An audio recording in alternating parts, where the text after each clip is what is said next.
The night smelled like rain and iron. Mom's scream cut through the sound of thunder, and 6 shadows dragged her out the front door by her hair. The porch light blinked twice, then darkness swallowed everything. I still remember the look on her face, not fear, but shock, like she knew who they were. Hit like, subscribe for more betrayal stories, and comment your city or country. It's been 15 years since that night, but it replays in my head like a film I can't stop watching. The sound of boots scraping on wet gravel. The thud when she fell. The silence after. Mom never talked about it. Not once. The police report got buried under missing pages, and we moved from one cheap apartment to another like ghosts running from our own story. I was just a kid, but some memories don't fade, they stain. Her name was Ivy, though everybody in town called her the quiet one.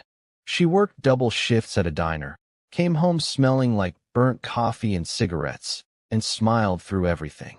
She never mentioned my dad, only said he was gone somewhere no one comes back from. I thought that meant dead. I never questioned it. Until last winter. That's when the message came. It was just a folded note under our door. No name, no address, just 6 words burned into the paper. Your father wasn't dead. He was watching. At first, I thought it was sick, cruel. Who would do that? But then I found something strange. A small brass tag half buried near the front steps. Worn out, scratched, but the number on it, it stopped me cold. It was a U.S. Army Ranger identification plate. And below it, the name, Mason. I stared at it for hours, heart pounding. That was my father's name. The man I'd been told died 12 years ago on some mission overseas. But if he was dead, who left this? That night, the air felt heavy again, like the storm from my childhood had returned. Rain tapping on the roof, wind humming through the window cracks. Mom sat in her chair, staring at the news, but not really watching. I tried to tell her about the plate, but as soon as she saw it, her eyes widened, not in surprise, but recognition. She whispered, "Where did you find that?" Her hands trembled as she held it. I asked if Dad was alive. She didn't answer. Instead, she walked upstairs silently and locked her bedroom door. Something in her reaction told me this wasn't new to her. She had been waiting, maybe fearing this moment. When she came down later, her face looked pale, ghost white. The rain outside grew louder. I remember thinking it was the same kind of night he disappeared. I didn't know what haunted her, guilt, memories, or the truth. But I felt one thing deep in my chest. If my father was watching, it meant he saw what those men did, and he never came back for us. Why? That thought burned through my chest all night. I couldn't sleep. So around midnight, I sneaked into Mom's room, quiet as the storm outside, and that's when I noticed it. The corner of the old wooden floorboard near her dresser, slightly lifted, like it had been pried open before. My curiosity took over. I knelt down and pulled it free. What I found beneath would unravel everything I thought I knew about my family, and the secret my mom had buried all these years. The floor creaked beneath the weight of my breath. Cold air slid through the open crack, carrying the dusty scent of wood and something sharper, like old gun oil. Underneath the loosened board rested a small metal trunk, faded green, patched with rust. It wasn't the kind of box you forget about. It was the kind you hide. My pulse picked up, every heartbeat echoing in my ears as I dragged it out. The top was carved with small letters, ML, Ranger. And right there, I saw something else. 2 deep scratches, forming an X across the lid, as if someone tried to destroy the name and failed. The lock was old, brittle. I used a screwdriver to snap it loose and lifted the lid. Inside lay a folded military jacket, stiff with age. Beneath that, papers, photographs, and a field diary sealed in a plastic bag. Everything smelled of metal and distance, like years of war had been trapped inside. But one thing pulled my eyes immediately, a blood-stained ranger badge, dull and cracked. It wasn't polished like in pictures. It looked real, used, hurt. The diary had water damage, but most of the words were still visible. The first page was signed, Mason L., 3rd Battalion, Ranger Regiment. My throat tightened. My father's handwriting, the curved M's, short tails, suddenly real in my hands. I sat there for hours reading fragments. Notes about night missions, cold terrains, a broken chain of command. Then the tone shifted. Pages torn. A line scrawled along one margin. You don't survive betrayal. You endure it. I didn't understand, not entirely. But it was clear, my dad's pain didn't come from war. It came from people he once trusted. Near the back, a photograph was taped to a page. I peeled it off carefully. It looked decades old. 6 men standing beside a burned trailer, all wearing faded fatigues, every face shadowed by forced smiles. My father stood on one end, but his half of the picture had been ripped off, deliberately. Something inside me whispered this picture wasn't meant to be seen. A loud floorboard creaked behind me. Mom was awake. I shoved everything back into the trunk except the photo and closed the board just as her footsteps reached the doorway. The light flipped on, stabbing through the dark, catching me half kneeling. Her face was pale as chalk. "What are you doing?" Her voice cracked on the word doing, like part of her already knew. I held up the picture wordlessly. She stared for a long moment before stepping closer, eyes fixed on the image. Her fingers brushed the photo tremblingly, but instead of anger, she just whispered, "Where did you get this?" "Under the floor," I said quietly. "Why would Dad's things be hidden?" She backed away, shaking her head, whispering almost to herself, "You shouldn't have gone looking for ghosts." Then, under her breath, "They were his brothers once." The way she said it made my skin prickle. I asked what she meant, but she didn't answer. She turned toward the window like she expected someone to be standing there watching. The storm had settled into soft rain by then. She walked off, leaving her coffee cup trembling on the kitchen counter. I heard her breathing unevenly upstairs long after that. Sleep wasn't possible that night. That sentence, "They were his brothers once," echoed over and over. I kept staring at the photograph. 6 men standing in front of something burned down to ash. Who were they? Why did Mom keep this hidden all these years? By morning, my chest ached from exhaustion, but curiosity had turned into something heavier, a need to uncover the truth. I scanned the photo again and noticed tiny details. A partial license plate in the background, an army emblem faintly visible on one man's sleeve. I grabbed my phone and typed simple keywords, Ranger plus unit plus Iron Ridge. One by one, fragments of names, insignia, and forgotten reports popped up. Most were old military records, but one face stopped me cold. Same crooked nose, same jawline. The man standing beside my father in the photo. A search result under his name appeared. Kyle Denton, local construction supervisor, Iron Ridge County. My heartbeat stumbled. Not just alive. Here, in the same county. I clicked on his profile picture. Older, heavier, a small scar now tracing his left cheek. The caption read, "Family over everything." My fingers tightened around the phone. Family. He had one. Meanwhile, mine was torn apart. I sat there staring until the photo blurred. By noon, Mom tried pretending nothing had happened. She made breakfast, asked if I was still upset about that dream. I didn't argue, but I noticed how she avoided the living room now, how her eyes flicked toward the floorboards every time she passed. In the evening, she caught me by the door with my jacket on. "Where are you going?" "Out," I said quietly. "Just out." Her eyes filled with something between fear and resignation. "Don't go looking for him, Logan. Let the dead stay dead." Then, softer, "You don't know what he's become." I froze at that. What he's become.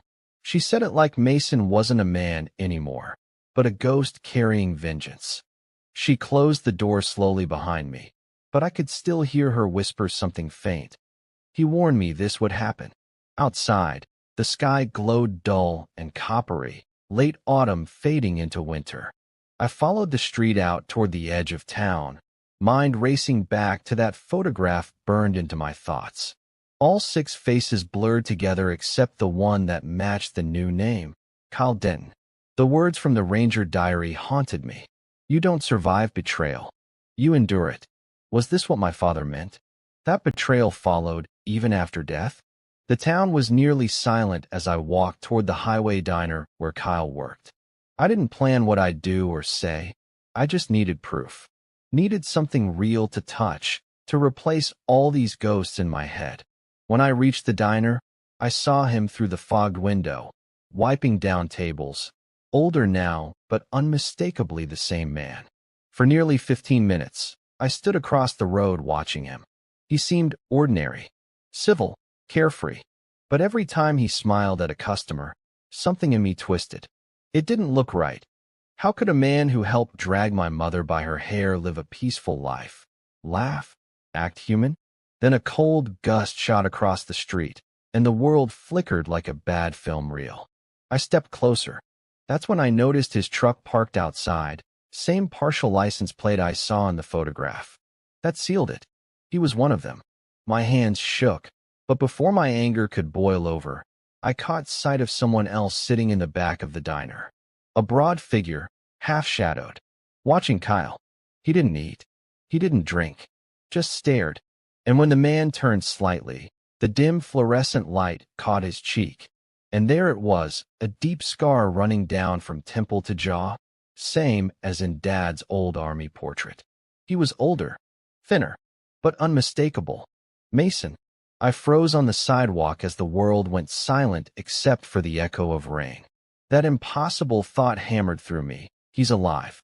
He didn't look up, just rose from his seat calmly, left a few dollars on the counter, and walked out the back, blending into the alley's darkness like it swallowed him whole. No trace, no sound. I ran to the alley's edge, searching. Nothing. Just the faint smell of mud and rust. But leaning against the back wall, barely visible under weak light, was something left behind. A folded photograph. The same one I had found, but this time, the missing half had been taped back on. All 6 men stood together again. Only this time, someone had written across the front with a black marker. They thought I wouldn't return. My hands trembled as I held it. The message wasn't for me. It was for them. My father was alive, and he'd started something none of us understood yet. When I got home that night, Mom was sitting in the living room with the same distant expression. Her eyes followed me like she already knew what I'd seen. I placed the rebuilt photograph on the table. Her breath hitched. She didn't look surprised, just defeated. "Why didn't you tell me?" I asked. She closed her eyes, tears glimmering at the corners. "Because people don't believe soldiers come home different. You think they're heroes when they walk back in that door, but sometimes what walks in isn't the same man you said goodbye to." Her words landed like a stone on my chest. "He's here, isn't he?" She didn't answer directly. Instead, she whispered, "He told me if I ever saw their faces again, I should pretend not to." The rain picked up outside again, hammering the windows like old ghosts knocking to be let in. I looked at the dark photograph on the table one more time. 6 faces staring into a camera, the rain distorting their eyes through reflection. Something in my gut told me the nightmare wasn't beginning tonight. It had never ended. It was only circling back to where it began. And somewhere out there, my father, the man we buried only in words, had risen from the shadows with a list those 6 men were still standing on. Part 3. Dad's Ghost Comes Home. Rain had turned the whole street into a mirror that night. Headlights glided across wet pavement outside our window, stretching in long, ghostly lines. Mom sat near the TV again, staring but not really watching. I could still feel the weight of the photograph in my pocket, the full photo now, with my father's face restored. The clock clicked toward midnight when a single knock against the door cut through the quiet. Not sharp, just measured. 3 calm taps. Mom froze. The cup slipped from her hands and shattered. She didn't even flinch at the sound. Her eyes were locked on the door, wide, fixed, like she already knew who stood on the other side. I stepped forward slowly. "Mom, who is it?" She didn't answer. Her lips moved, but no words came out. Her breathing grew shallow, memories tightening around her like invisible chains. Another knock. Same rhythm. Calm. Like someone who knew we were awake and waiting. The same cold dread I'd felt as a child crept up my spine. My chest burned. The air felt thick, holding a silence so fragile it hurt to breathe. Mom's voice finally broke, a whisper so small it almost disappeared into the room's hum. "Don't open it, Logan." But it was too late for warnings. Whoever had found us already knew where we were. The doorknob turned twice, then stopped. A man's voice, low, cracked, but steady. "Ivy, open the door." I stepped back. The sound hit like a gut punch. Soft, not threatening, but familiar. The same tone I'd only ever heard through old cassette tapes Mom kept buried in a drawer. Her knees almost gave out as she whispered, "Mason." Something inside me shattered. My father's name, spoken out loud in this house, after more than a decade of silence. Mom hesitated, then slowly reached for the lock. Metal clicked. The old hinges groaned. The door opened. The man standing there looked nothing like a ghost. Flesh, breath, rain dripping from the edge of his jacket. His hair had gone gray at the sides, skin weathered as sandpaper, eyes sharp enough to cut. A scar ran from his left temple to his jaw, fading under a rough stubble. He didn't smile, didn't move, just stared past me, straight at her. "Mason," she whispered again, voice trembling between fear and relief. He stepped across the threshold without asking, boots wetting the floor, eyes scanning every corner like instinct was still in combat mode. His movements were quiet but surgical.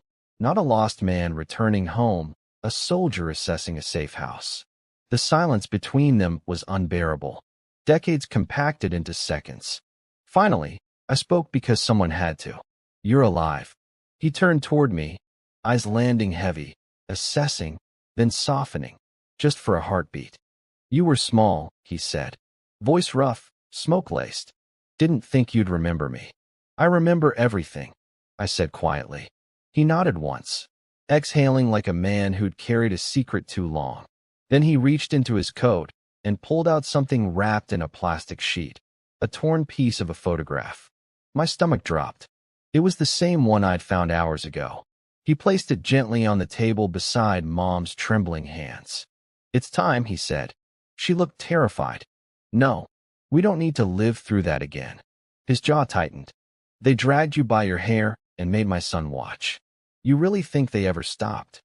The word son sounded foreign in his mouth, like it didn't belong to him anymore. I stared at the table. The photographs seemed to split the air, 6 men frozen in gray memories, and my father looking at them not with hatred, but with inevitability. His voice lowered. "They thought I was dead. I made them believe it for a reason." Lightning flashed through the windows, spilling white light across the room. He took off his jacket for the first time. His clothes underneath were clean but worn, sleeves rolled to reveal faded tattoos with numbers and initials. Scars crisscrossed both wrists like geography etched from another life. He began unwrapping something from his bag, folded pages, notes, old IDs, maps. Every piece tied to one name after another. Kyle Denton, Preston Miller, Felix Ward, Tristan Cade. 6 names, 6 ghosts from the photo. Each crossed out except one, Kyle's. Mom's voice was faint. "What are you doing, Mason?" "Finishing it," he said calmly. "This isn't you." He looked at her sharply, holding her gaze. "You spent years pretending I died a hero. Stop trying to turn me into something I'm not." The air between them thickened, years of separation melting into raw, quiet truth. He started pinning the photos to the wall by the clock. Kyle, Felix, Preston, all held by rusty pushpins. I recognized one more face from online earlier. Same scar, same half-smile. Each time he placed a photo, he muttered coordinates under his breath like a prayer. I wanted to ask what any of it meant.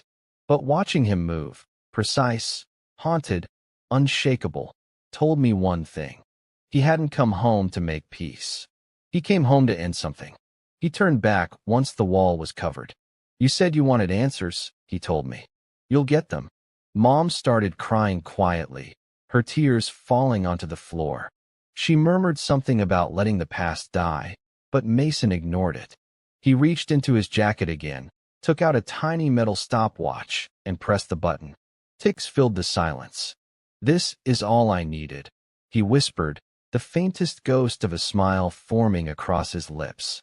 "Dad, what's that for?" I asked. He glanced at the clock, eyes flickering toward each pinned face. "Reminders," he said. "Every man has his own minute, and when it runs out, so does his story." He turned to leave. Mom stepped forward, grabbing his arm. "Please, don't make me lose you again." He paused, eyes softening briefly as if something inside him almost cracked. Then his hand tightened around hers just enough to stop her shaking. "You didn't lose me," he said. "You buried me alive." And with that, he was gone, back into the storm, rain swallowing his shape until only the hollow echo of his boots remained. I stood frozen by the door. My father was alive. My childhood ghost had flesh and heartbeat again. But the man who'd walked out that door wasn't looking to rebuild his family. He was carrying their destruction in his hands like old debts finally do. Mom sat down slowly, whispering in the same broken rhythm of confession. He said, 9 minutes. He always said 9 minutes is all it takes. My chest tightened. 9 minutes for what? She looked up at me, eyes glossy with truth she'd never wanted to release. To erase what should have never happened. I glanced back at the wall, 6 faces pinned there, their smiles mocking under dim light. The old stopwatch still ticked where Mason had left it on the table. Only now the seconds felt louder, sharper, like a countdown trapped in the room itself. The storm outside deepened, wind howling against the windows like rage rediscovered. And for the first time in years, I realized our house wasn't a home anymore. It was a waiting room for something dark to return. In that moment, I finally understood. The night my mother was dragged screaming wasn't the beginning of our nightmare. It was the middle of his story, a story that hadn't finished yet. As I stared at the rain streaking down the glass, I heard myself whisper, barely audible. They thought he was dead, but he wasn't. He was counting, and time had just started moving again.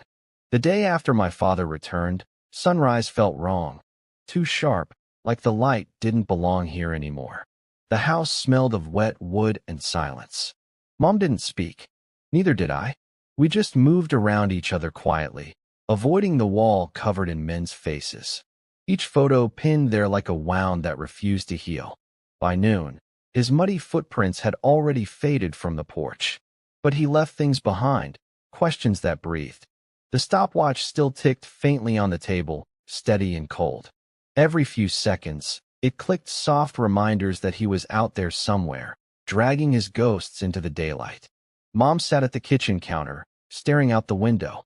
Her coffee had gone cold, but she held the cup with both hands like heat might return if she stayed still long enough. "You knew, didn't you?" I said quietly.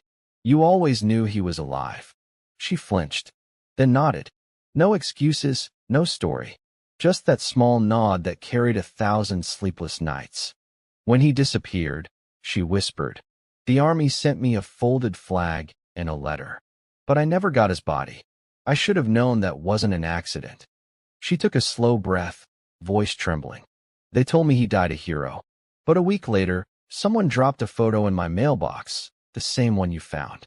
Except back then, they left a message on the back. It said, 'He's not one of us anymore.'" The words made my stomach twist. "So you hid everything?" I asked. She looked up finally, eyes rimmed red. "If I told you, they'd come back. He warned me that if I ever spoke his name again, they'd make me pay for what he'd seen." What did he see? Her silence was my answer. That evening, the wind picked up again, thin branches scraping the glass, the kind of sound that fills an empty house with dread. I couldn't sit still. Every creak in the floorboards sounded like boots outside. Every headlight that passed painted our walls with ghosts. Then, a soft thud from the porch. I jerked up, heart lunging into my throat. Mom froze mid-step. We stared at each other. Another sound, heavier this time, like something sliding against the door.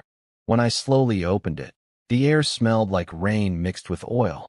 Nothing was there except a black duffel bag resting by the mat. No note, no name, just dirt and weight. Mom stepped back instantly, whispering, "Don't touch it." But I had to know. Inside were 6 small envelopes, each marked with a number, 1 through 6, and under them, a letter sealed with muddy fingerprints. I unfolded it carefully. They're not random. They're the ones who buried me alive and came back for you. You remember their faces, so do I. Don't stop her from knowing. It's time she remembers what they did. M. Each envelope carried a photograph. Same 6 men. But this time, each photo was marked with coordinates. Beside every coordinate, a name, a date, and a single red line drawn through the corner. Only one didn't have a line: Kyle Denton. Mom's hands shook as she stared at the list. "He's not just going after them," she said. "He's retracing his mission." "What mission?" She sank into a chair, her voice hollow. "The one they turned on him for." I sat down across from her. The clock ticked, matching the faint sound of the stopwatch still running upstairs. "Tell me the truth." She swallowed hard, then finally spoke. "Mason led a ranger squad overseas. Operation Iron Wind. Classified search and rescue that went off book. But when they found what they were sent for, they realized it wasn't people. It was information. Enough to end the careers of a few powerful men back home." She looked at me sadly. "They ordered him to destroy it.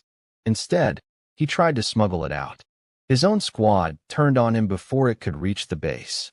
6 men against 1. They left him in the desert, half dead, told command he was lost in action." Her voice cracked as she stared past me, as if she was seeing that memory unfold. "He crawled for 2 days before another unit found him. But when he came back home, he wasn't the same.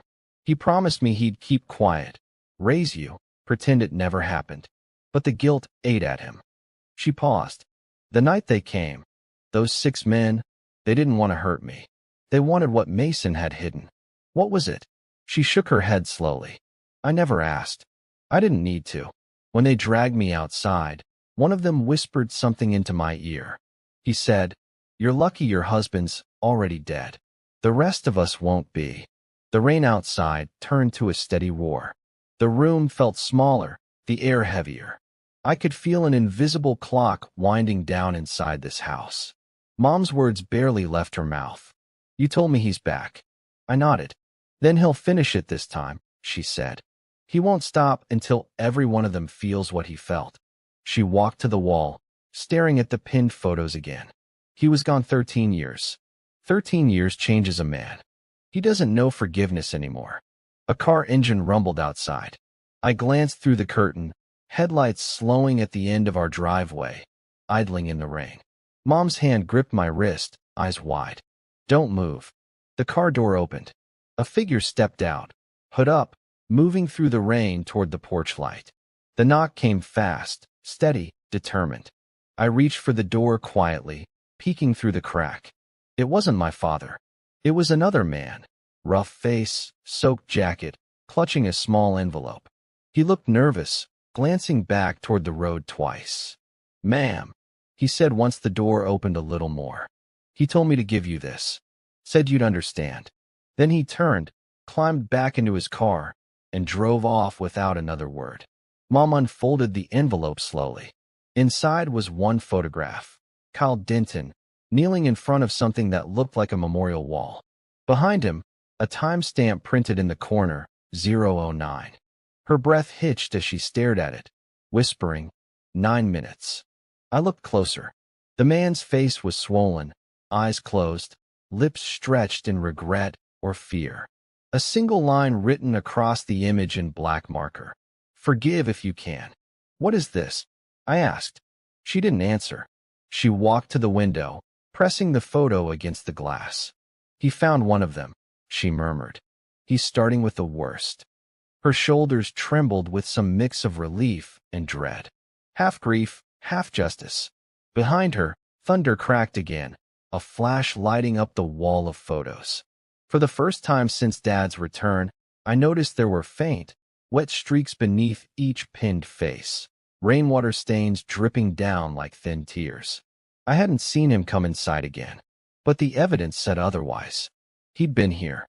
And he'd left his anger nailed to our wall like proof that every man still breathing from that betrayal now had seconds marked on a clock they couldn't see. As the house fell quiet again, I picked up the stopwatch from the table. It still ticked steadily, smooth and calm. The engraved numbers beneath said, 9 minutes. 9 minutes. However long it took, my father's countdown had begun. And somewhere out there, 6 men had just started hearing time's echo, the same sound that lived under our roof. The air that morning was thick with fog, swallowing sound. Our yard looked like it belonged to another world. The wall of photographs still stood in the corner, 6 faces staring down at me, each marked with the same thin red cross except one. Kyle's was now gone. Only 5 remained. Mom refused to come downstairs. I could hear her moving around aimlessly in her room, drawers opening and closing, as if she wanted to erase every trace of him before it was too late. But the truth was, you can't scrub out someone like my father. He stays in the walls, in the silence. By mid-afternoon, I couldn't sit still anymore. Something inside me kept saying, find him before he finds you in his story. Outside, the fog burned off slowly, leaving behind damp streets and the smell of diesel. The grass was still wet when I spotted fresh tire tracks near the gate. Same direction his old duffel bag had been left. He'd been here again, not inside, but close enough to watch. In the mailbox sat a folded map, my name written on it in black marker. 2 words underneath, trust your blood. The map wasn't detailed, just 6 black lines leading from the edge of town into the woods. At the bottom, coordinates. I pressed my finger against them and whispered them into my phone's GPS. It pulled a location barely 20 minutes away. An old steel yard near the river, abandoned for years. The kind of place where echoes never leave. As I packed a flashlight and the photo of the 6 men, Mom called down from the stairs, voice raw with sleeplessness. Where are you going? Just to the store, I lied. Her tone sharpened. Don't lie like him. I stopped mid-step. The same accusation she'd buried all these years was finally spilling out. Then tell me what to do, Mom. Sit here and wait for another letter? Another photograph of someone crawling on his knees. She looked defeated. Her hands trembled against the railing. He doesn't need help with what he's doing, Logan. But if you follow him, he'll drag you into his darkness like he dragged me. Her voice cracked. He has a way of making everyone part of his mission, even when they think they're trying to stop him. I walked out before I could let her words root themselves in my head. The drive to the steel yard was lined with old signs and rusted fences. A quiet field stretched toward warehouses that looked like bones under the pale sky. The closer I got, the more I felt it, that cold familiarity, like I was stepping into the same fear that had raised me. The gate creaked open with a push. Inside, puddles reflected the gray sky, and the smell of damp metal filled the air.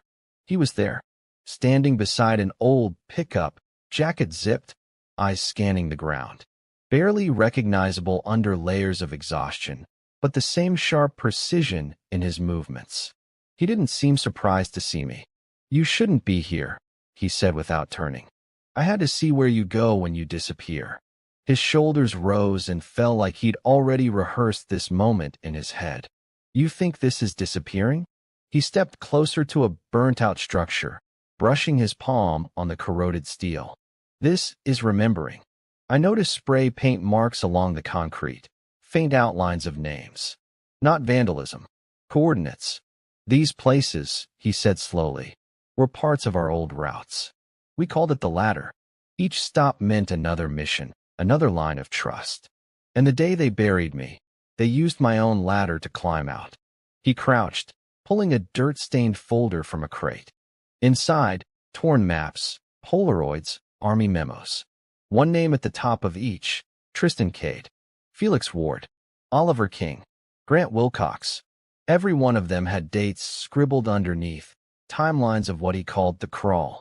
Only now I realized what his 9 minutes meant. Not time to kill, time to confess. He stood, wiping his hands. They'll talk, he murmured. Some louder than others. But they'll talk. Is this justice? I asked. Because it looks like revenge. He looked at me sharply. You think they gave us a court when they left me in the desert? You think there's mercy for the people who made you watch your mother bleed? His voice didn't rise, but it filled the entire yard. No, son. Justice died 13 years ago. Now it's survival. The silence afterward felt heavy, broken only by wind sifting through the gaps in the steel. He picked up a two-way radio from the truck, pressed a button briefly, then set it down. From somewhere deep in the yard came the sound of a door slamming. Footsteps. Then a man, older, limping, stumbled into view. It was Felix Ward. The face matched the second photo on our wall. Felix's eyes darted between us. You can't keep doing this, he rasped. The others are scattering. You already proved your point. Mason's jaw flexed once. You didn't run far enough. I didn't touch her, Felix shouted. I was just driving the van. Mason cut in. You think that makes your hands cleaner? The man's voice cracked. I had kids, Mason, we all did. Orders came from above. You know that. He didn't answer. He whispered something into the radio again, and from a speaker nearby, a faint ticking sound played, the same rhythmic pace as the stopwatch. Felix fell to his knees. Please. Mason didn't move closer.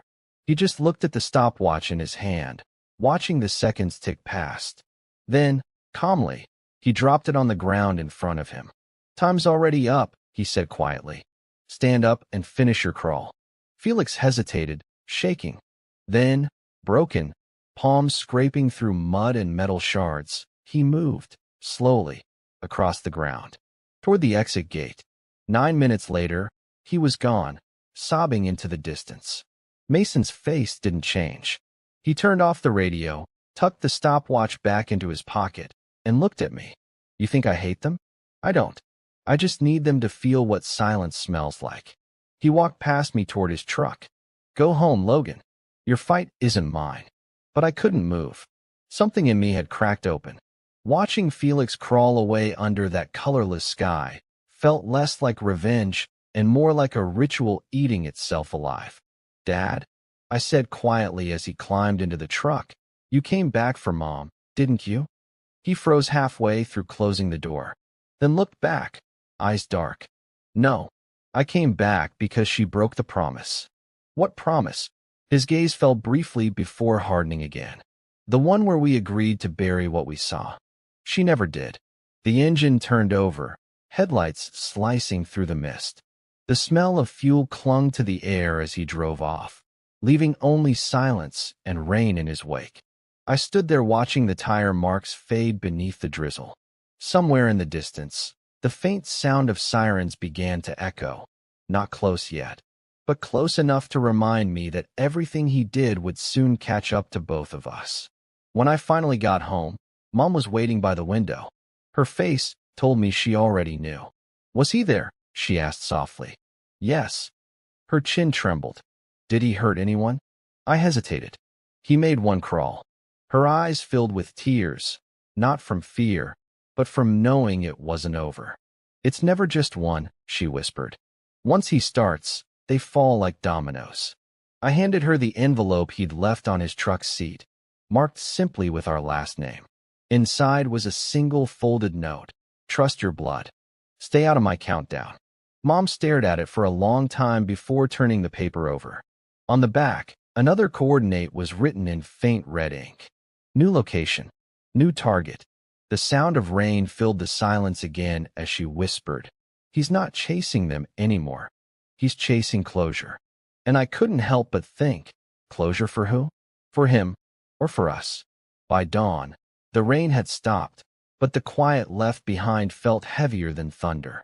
The wall with the photos now looked like a scoreboard of sins. Only 4 faces remained untouched. Mom hadn't slept. The phone kept buzzing with unknown numbers, all ending before she could answer. She looked smaller, slouched in her chair as if fear had finally shaped her bones. The news on TV mentioned an incident at an abandoned steel yard. No names, just talk of vandalism, assault, and an anonymous witness describing an ex-military man. Every word sounded like my father's shadow moving across the city. Mom turned the TV off, He's not hiding anymore, she muttered. He wants them to see him coming. I didn't ask how she knew. She'd been inside his mind once. The version of Mason before betrayal burned the soldier out of the man. That afternoon, a truck stopped outside. My stomach clenched when I recognized it. Same one from the steel yard. Mud streaked down its sides. I opened the door expecting him, but the cab was empty except for a small tape recorder sitting on the seat, still warm, still running. A static hiss filled the air before his voice faded through. You found the steel yard. Then you've seen what guilt looks like on its knees. Don't mistake this for vengeance, son. This is restoration. His tone wasn't angry, wasn't proud. It sounded almost calm, like a man explaining how gravity works. Then another sound on the tape, distant sobbing, metal scraping against ground. His voice returned, lower now. You can't erase evil. You only return it to its owner. Silence. The tape clicked off. Mom pressed her trembling hand against her mouth. He's losing himself, she whispered. But I wasn't sure. There was method in what he did, a soldier's rhythm, not chaos. Each crawl meant something. It wasn't murder. It was message. Shame was his weapon now. Still, I had to see for myself. The coordinates from the last letter led toward the old river trail bordering the forest edge. I followed it near dusk, the smell of wet pine and diesel thick in the air. Birds had gone quiet. About a mile in, I found the truck again, parked beside a broken fence. Right next to it, the cold shimmer of water reflected a single flood light shining against mud. I moved closer until I saw him. Mason, standing motionless at the edge of the riverbank, eyes fixed on someone down on the ground. The man's hands were zip-tied. His voice slurred from fear. You don't understand. Mason didn't look at him. He held a small photograph in his gloved hand. Felix Ward's face crossed out, and now Tristan Cade's below it. This isn't understanding, Mason said quietly. This is memory. He handed the photo to the man on the ground. You'll carry it back. On your knees. I couldn't move. I watched him step back, wordless, as the man began to crawl through mud, each drag of his arms leaving streaks toward the road. From where I stood hidden behind a tree, I saw what Dad had done. Not violence, not torture, just a mirror turned toward their past cruelty. It was almost biblical. 9 minutes later, it ended the same way, the man reaching the gravel, collapsing beside a wooden post. Mason knelt near him, spoke too softly to catch, then laid the stopwatch beside his shaking hand. And just like before, he walked away without looking back. He turned toward me then, not startled, just tired. You shouldn't have followed. I couldn't let you do this alone. A long breath escaped him. He wiped the mud from his face. Alone is how this ends. You call this ending? I asked. You're turning into what they made you. He looked at me with steady, haunted eyes. That's where you're wrong. I'm reminding them what they made. There's a difference. We walked in silence to his truck. The night smelled of oil and salt water. When we reached the door, he paused. Your mom tell you everything? No, she never will. He slid a small binder across the hood of the truck. Inside were military files coated in dust and stamped classified. Black lines covered half the text, but one section was clear enough to read. Operation Iron Wind. Termination ordered by Judge Victor Hale. I looked up sharply. I'd seen that name before, printed in local news headlines about government fund mismanagement, sealed cases, and campaign scandals. He's not one of the 6, I said.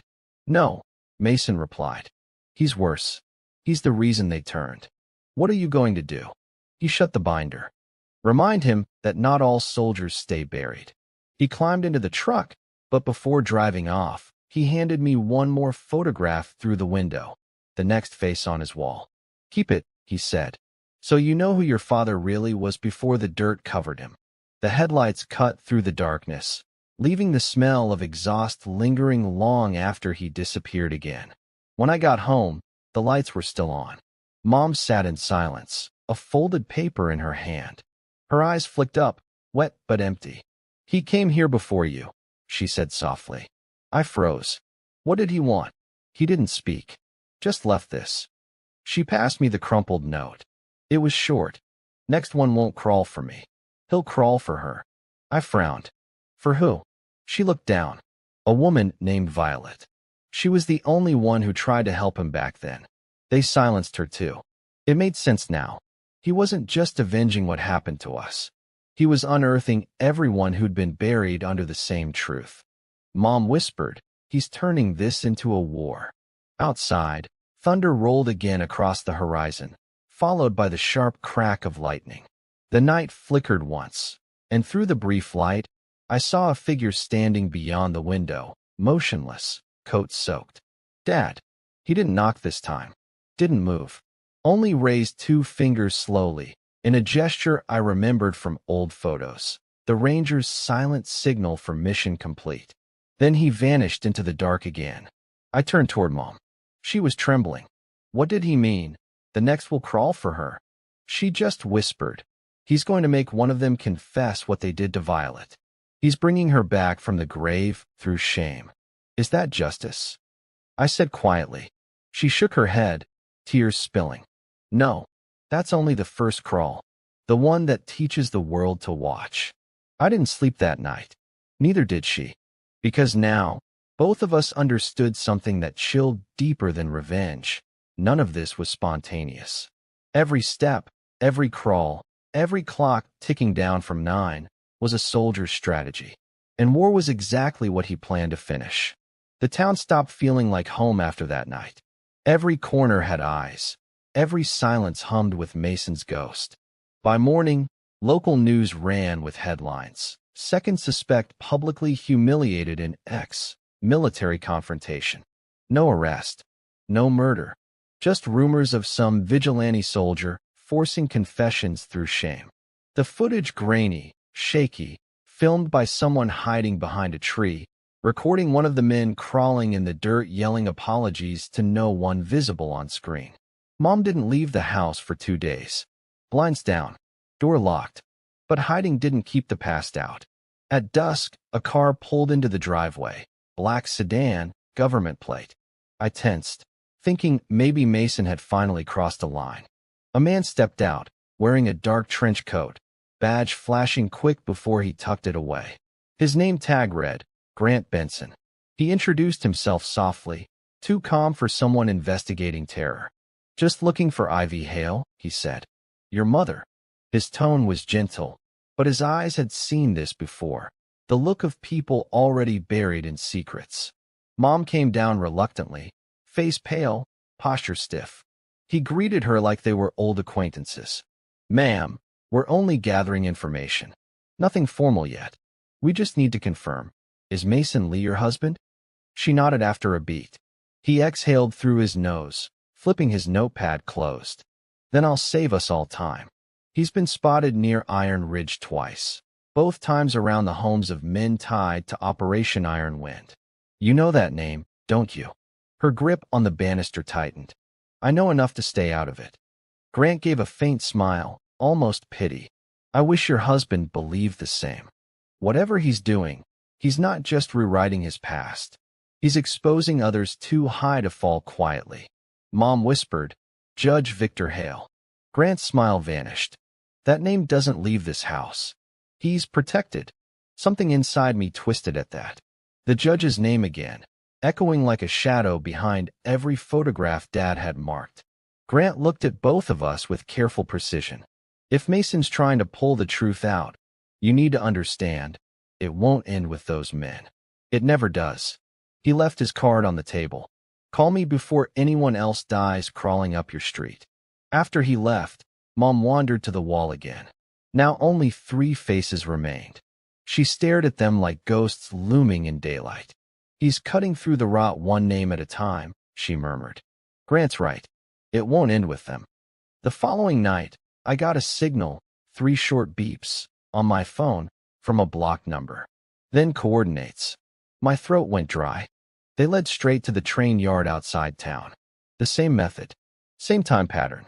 The rhythm in my chest synced with his old stopwatch. Don't answer it, Mom said as soon as she saw the message. But staying away wasn't an option anymore.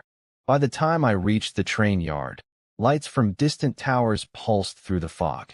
The metallic echo of wheels from abandoned carts rang like hollow bells. I kept moving toward the faint hum of a generator. Then I saw him, Mason, standing on top of a flatbed railcar, face half lit by the glow of floodlights. A man knelt in front of him, hands pressed into the gravel. Preston Miller, the next face from the wall. Mason's voice was so level it chilled the air. You left me there for 2 days. Did you know what heat feels like when it buries itself inside your bones?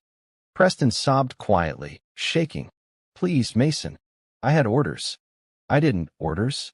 You think orders dragged my wife by her hair? You think orders made my son think his father died a coward? Mason crouched, eyes almost tender, but full of something unbending. You don't get to use duty as your grave. A loudspeaker crackled somewhere nearby. A mechanical voice, recorded, disembodied, counted down, 9 minutes. Mason didn't flinch. He only said, "Start crawling." I took a step forward before I could stop myself. Dad. He turned, eyes flickering between relief and anger. You shouldn't be here. Maybe not, I said, heart hammering. But if you're trying to teach shame, there's nothing left to learn. He's already broken. He held my gaze. Not yet. He pointed at Preston's trembling form. Look at him. 9 minutes from now, he'll remember every choice he made before his boots left that desert. Every one. That's not breaking. That's waking up. The seconds bled out steadily. Every scrape of hands against gravel sounded like history clawing through time. When the final click echoed from the stopwatch, Mason walked to Preston, kneeled, and placed the photo against his back. Now go home, he said gently, and tell them ghosts don't stay buried. By dawn, the video was everywhere. Someone else had filmed it, the crawl, the stopwatch, the quiet aftermath. The internet called it the merciful punishment. Most celebrated it. Others called it terrorism. Mason didn't care about either side. He was writing justice his own way. But that morning, I noticed something different. The faces on our wall weren't the same. The last photo, the man Mason hadn't touched yet, was gone. When I asked Mom, she said nothing. Her lips pressed tight, voice shaking. He took it himself. Who's the last one? I demanded. She swallowed. Not one of the soldiers. Then who? Her whisper came like breaking glass. The one who gave the order to bury him alive. The judge. Judge Victor Hale. The name burned through my chest like acid. She sat down slowly, pressing her palm to her forehead. Your father told me once, if I ever saw the judge's face on one of his maps, it meant the past had caught up completely. It means he's ready to die with it. The next morning, news cameras filmed outside a courthouse 2 towns away. Reporters shouting, lenses flashing, Judge Victor Hale stepping out, waving, smiling as if untouched by bloodlines. Somewhere in that crowd, hidden under a hood, my father moved like smoke through soldiers planted in plain sight, carrying his last photograph folded clean in his pocket. That was the moment I knew. Mason wasn't coming home again. Not until the 9th minute ended.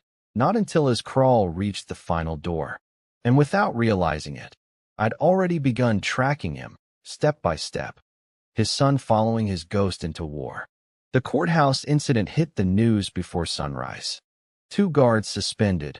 1 fence gate jammed for exactly 9 minutes. Nobody pressed charges, but headlines screamed his legend. The ranger makes them crawl. Mason's face didn't appear anywhere. Only flashes of boots, shadows, a voice caught on a mic yelling the same word over and over again. Confess. Mom didn't want to watch, but she couldn't look away either. When she turned off the television, her hands kept trembling. He's forcing them to tell the truth under fear, she said. That's not the man I married. But it's still the man who saved you, I said softly. Her eyes found mine, sharp with hurt. No, Logan. The man who saved me was the one who still believed in forgiveness. That man's gone. That day felt endless. The house pulsed with tension. Every distant siren made me think this was the moment they'd drag him back in handcuffs. Or worse, a body bag. But when evening fell, the lights flickered once and went out completely. Then the power surged again. The clock on the wall blinked 0:09, and that's when I knew he was near. I grabbed a flashlight and opened the front door. The air outside smelled of cold dirt and pine smoke. In the drive, something new waited by the porch, a plain brown envelope. My name on the front written in his rigid handwriting. Inside, a single photograph. It showed Judge Victor Hale shaking hands with a man I didn't recognize, both dressed in combat uniforms years before the betrayal ever happened. Behind them stood Mason, blurred but unmistakably present. Written across the photo in black ink. You can't judge silence if you're the one who ordered it. A smaller note came with it. He thinks he owns what we buried. The judge will die clean, but the truth won't. I looked up from the paper toward the shadowed tree line. There he was, standing still, half hidden between two maples, watching. He didn't move until I whispered, "Dad." Then, without a word, he walked toward the house while I stayed frozen at the door. Up close, he looked older again, eyes rimmed with exhaustion, soldier's composure crumbling at the edges. He stepped past me into the living room, scanning every corner, movements automatic, just like a man clearing a battlefield. "Why here?" I asked finally. "Why bring all this home?" He looked around the room quietly. "Because home is where they took the most from me." Mom came down the stairs slowly, her breath shallow. She looked terrified, not of him, but of what his presence meant. "Mason," she said softly, "please don't do this here." He faced her, calm but unyielding. "I kept this house haunted with what they did, but no more. After tonight, no ghosts left." She shook her head. "You can't cleanse blood with more of it." "I'm not spilling blood," he said. "I'm spilling truth."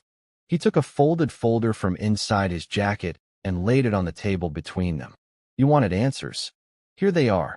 Inside were court files, sealed transcripts, transfer documents, and at the bottom, an authorization form signed by none other than Judge Victor Hale.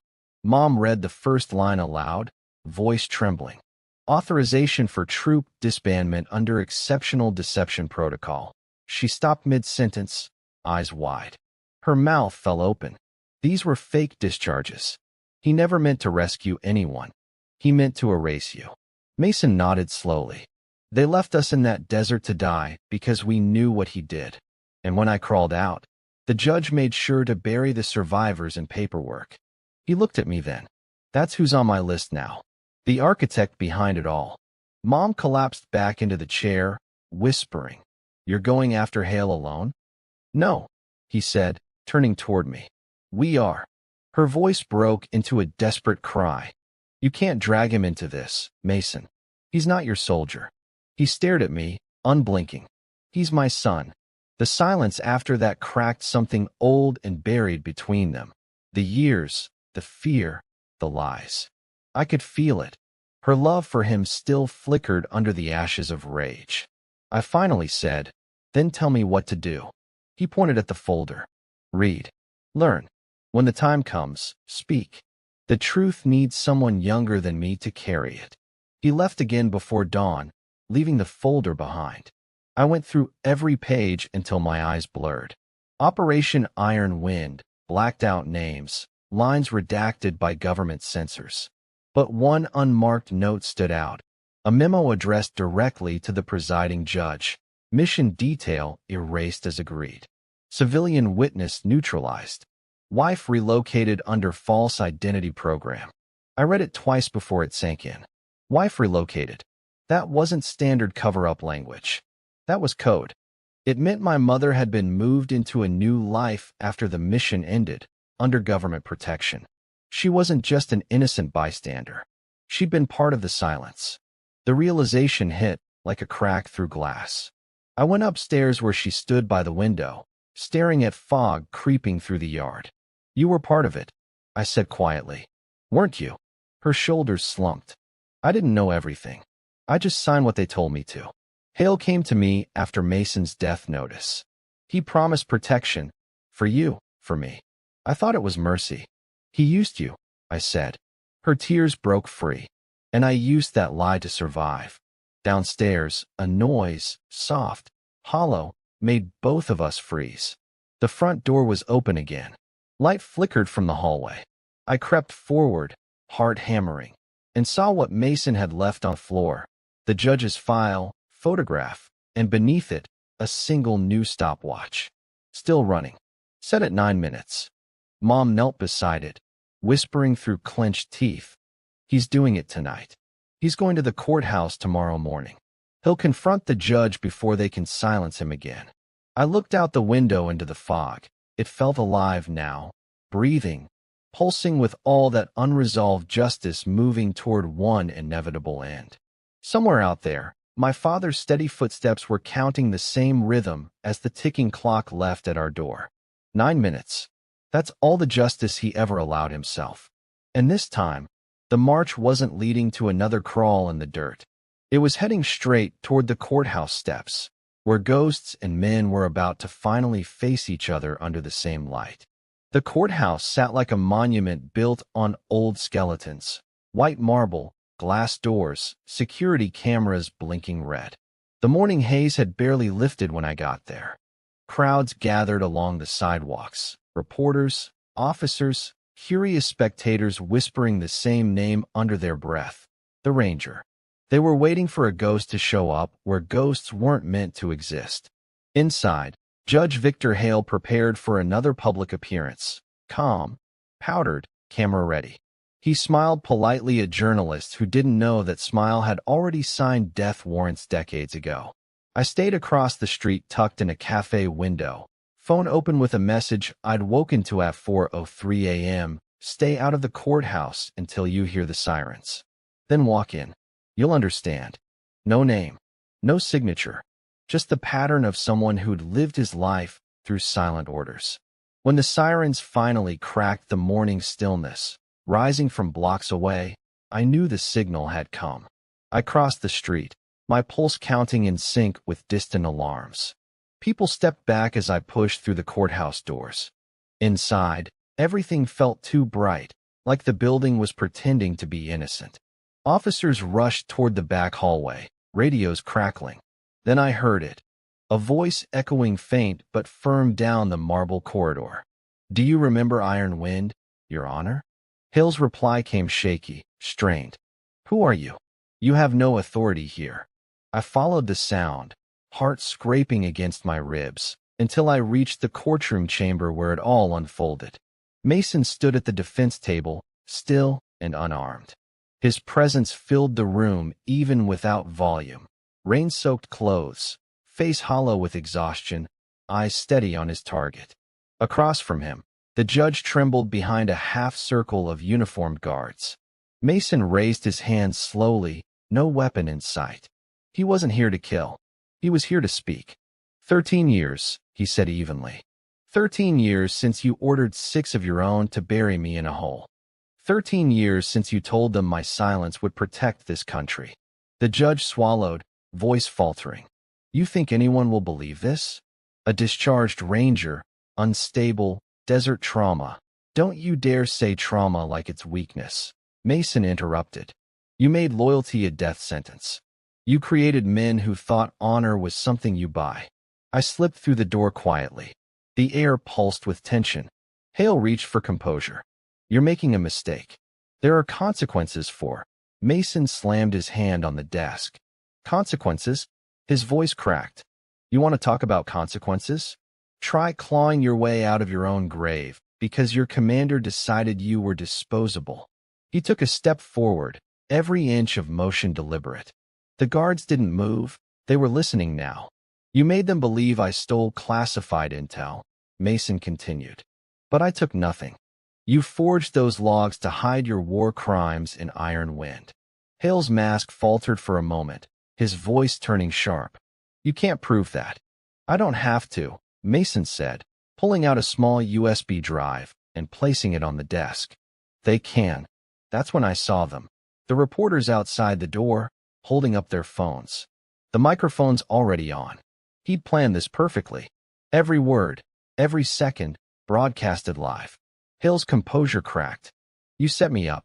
No, Mason said. You did that the day you left me bleeding in the desert.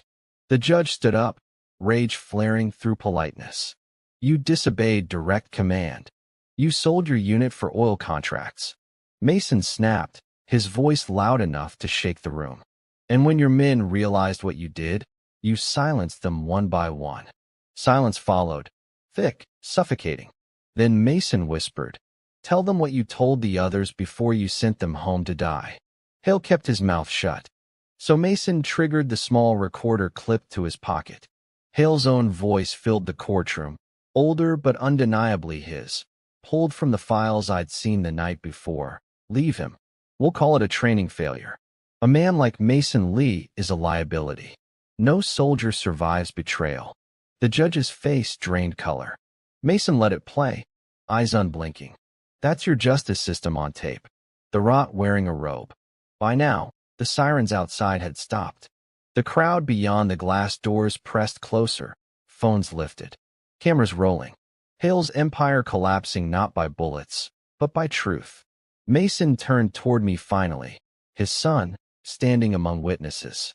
"You see now, Logan? You don't fight betrayal with weapons. You expose it."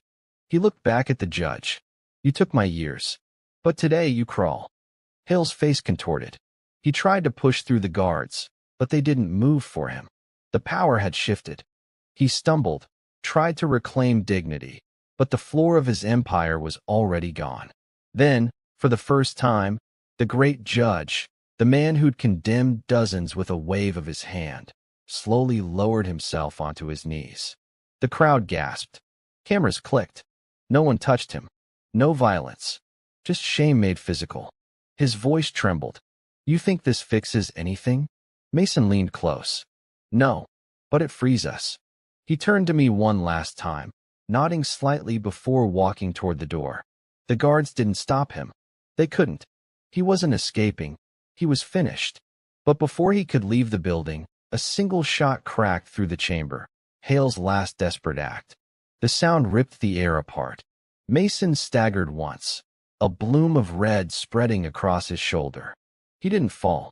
He just turned around long enough to say, almost peacefully, "You can bury the man. You can't bury the truth."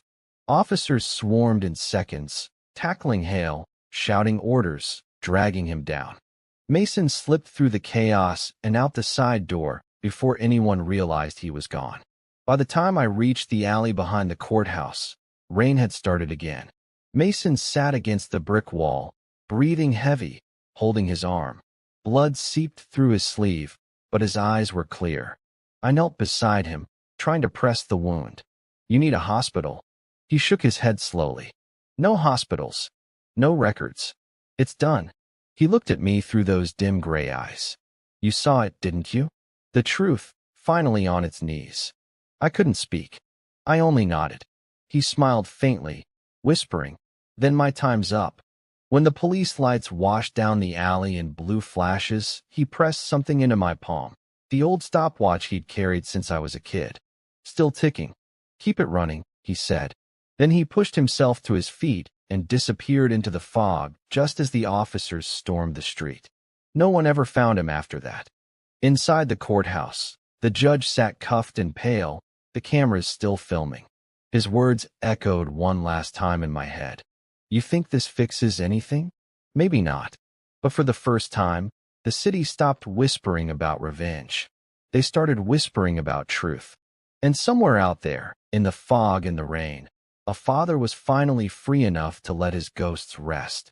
The world slowed down after that shot. The echo ricocheted through every wall in the courthouse, every headline waiting outside, every piece of my chest. They said Judge Victor Hale survived, but his career didn't. Mason had carved the truth into daylight, and now the system that once worshipped men like Hale was choking on exposure. But no one knew where my father went. No hospitals reported him. No body turned up. Just rumors. The ranger bleeding through fog. The soldier who made men confess with silence. He became legend before morning. Mom didn't believe in legends. She believed in blood and reality. For days she stayed glued to the radio, waiting for the only kind of confirmation that mattered, his voice.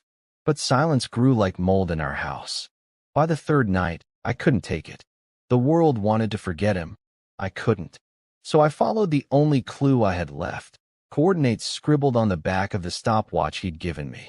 It led me deep into the woods outside Iron Ridge, the same forest where he used to train me as a kid. 9 miles off-road. No sound except the whisper of branches shifting under wind. Fog rolled low and thick, swallowing my breath. At exactly 9 p.m., the stopwatch ticked down its first second. My entire body froze. Then I saw it. Through the trees, light flickering from an old ranger outpost long abandoned. I stepped closer. Its door hung crooked, like someone had forced it open too many times. The faint glow came from inside, a lantern burning dim on a wooden table. And there he was. Mason sat on an old chair facing the window, half in dark, half in dawn's reflection. His arm was bandaged crudely. Blood had dried into his sleeve, but his eyes were alert, oddly peaceful. He looked nothing like the man who haunted the news. He looked like someone waiting for time to catch up. When he noticed me in the doorway, he smiled faintly. 9 minutes late. I didn't get your message until sunrise, I said, stepping closer. He pointed to the stopwatch. Still ticking. I nodded. Always. He gestured to the seat opposite. Sit. The room smelled of oil and old paper. Maps covered the wall, lines drawn across state borders, names crossed out neatly. I noticed one last red mark at the center, our hometown. What is this? I asked. He leaned forward, resting both elbows on his knees. The cleanup. The ones who buried the evidence. The ones who signed the lies. They all live in the same circles. Hale wasn't the final crawl. He was just the first one that mattered publicly. I felt my stomach twist. You said it was over. He nodded quietly. I did. But there's still one record unbroken. Mine. I frowned. What record? He looked out the window. 9 minutes. Lightning flashed somewhere distant, turning the sky into a photograph. His expression didn't change. When I was left in that desert, he said softly, I counted. I couldn't move, couldn't speak, couldn't breathe properly. But I counted. Every crawling second until those men came back to finish what they started. 9 minutes. That's how long it took for them to realize I wasn't gone yet. That's how long I've lived since, between dying and surviving. 9-minute stretches. He looked at me again. Now, I'm ready for the last one. My chest tightened. You're not dying out here. He chuckled lightly, the sound fragile. We all die somewhere between the first betrayal and the last apology. Don't worry. This isn't suicide. It's closure. He reached into his bag and pulled out a small envelope. Inside was a letter, the same handwriting as the one left on our doorstep years ago. He slid it toward me. For her, he said. I turned the envelope over. Mom's name was written across it, Ivy. He continued. She'll understand why I couldn't stay. And you'll deliver it when the clock stops. No, I said quietly. You can deliver it yourself. He smiled again, shaking his head. You still think this story ends in daylight. It doesn't. Some men are built for silence, Logan. Your job is to break it. Mine was to hold it long enough for you to live honest. The stopwatch beeped quietly on the table. The timer read 9 minutes. He pressed the button. Then listen, he said softly. The ticking filled the room, rhythmic, steady, like a heartbeat. For the first minute, neither of us spoke. The sound became everything. Rain against the metal roof, wind threading through window cracks, each tick another piece of his past dissolving. Minute 3, he murmured. That's when you start to see faces. The ones who followed orders thinking they'd never pay for them. His breath faltered at minute 5. I wanted to stop the clock, but his hand rose, shaking his head. No interruptions. You have to let the crawl finish. At minute 7, he looked straight at me, eyes softer than I'd ever seen. All this time, people thought I wanted revenge. But that's not true. I just wanted them to know who we were before they turned us into headlines. He leaned back, exhaling slowly. 9 minutes isn't long, but it's enough for confession. When the watch finally beeped a long final tone, the storm outside broke. Rain poured hard against the windows. Mason closed his eyes for a moment. There, he whispered. Now it's finished. He took a deep breath, stood up, and handed me the stopwatch again. Don't reset it, Logan. Every time you hear silence, let it tick in your head. That's the sound of everything we refuse to bury. I looked at her, at the morning sun creeping over the wet trees. He said everything he ever did was so the truth could outlive both of us. She broke down then, not in pain, but in relief. The kind you feel when a long war ends, even if the victory costs everything. I turned the stopwatch over in my hand, feeling the chill of its metal settle into my palm. Somewhere between the first and the last tick, I realized he'd taught me what justice really was. Not punishment, not vengeance, but remembrance. The kind you don't shout through headlines. The kind that crawls quietly back home, on its own time. The forest was silent again. No wind, no rain. Just that strange calm that comes after the storm has already made its point. When I walked back up the porch steps, Mom was still on the swing, clutching his letter like it was made of glass. The sun was rising behind her, turning the raindrops on her hair into faint sparks of gold. Neither of us said a word for a long time. Finally, she opened the envelope with trembling hands. The paper inside was short, creased, written in that rough, blocky handwriting we both knew by heart. You don't heal by forgetting. You heal by remembering without anger. If this world ever teaches our son one thing, let it be that truth doesn't need fire. It just needs time. 9 minutes at a time. That's how long it takes for hate to turn into peace.